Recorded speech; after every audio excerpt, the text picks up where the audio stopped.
Il y a des gens avec qui je suis en conflit. Karine Le Marchand victime de jalousie, ses amis à la rescousse. Voilà bien longtemps que Karine Le Marchand aide les agriculteurs à trouver amour sur M6. Et si les audiences cartonnent toujours dès qu'elle passe à l'écran, sa notoriété folle ne plaît pas à tout le monde. Vivre d'un métier d'image.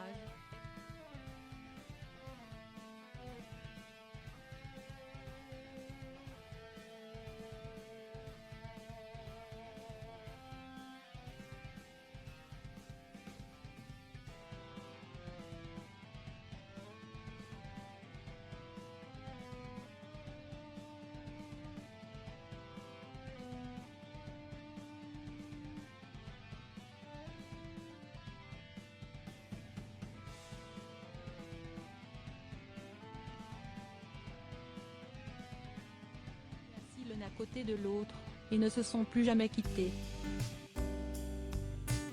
Le regard des autres change avec la notoriété. Stéphane Plaza débutait, à l'époque, la présentation de l'émission Maison à vendre et autant dire qu'il avait fort besoin des conseils de sa consoeur.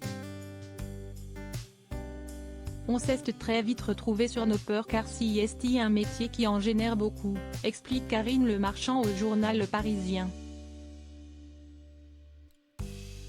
On a beau être tout à fait normaux, faire ce métier n'est pas normal car il faut faire le deuil d'une vie classique.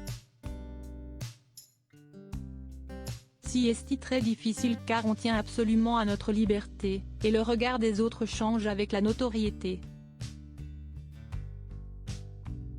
Il y a des choses qu'on ne peut plus faire, il y a beaucoup de jalousie.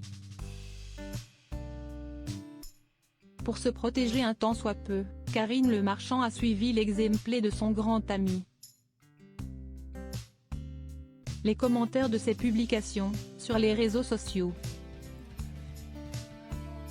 sont désormais restreints et il n'est donc plus possible de lui laisser un avis, positif comme négatif.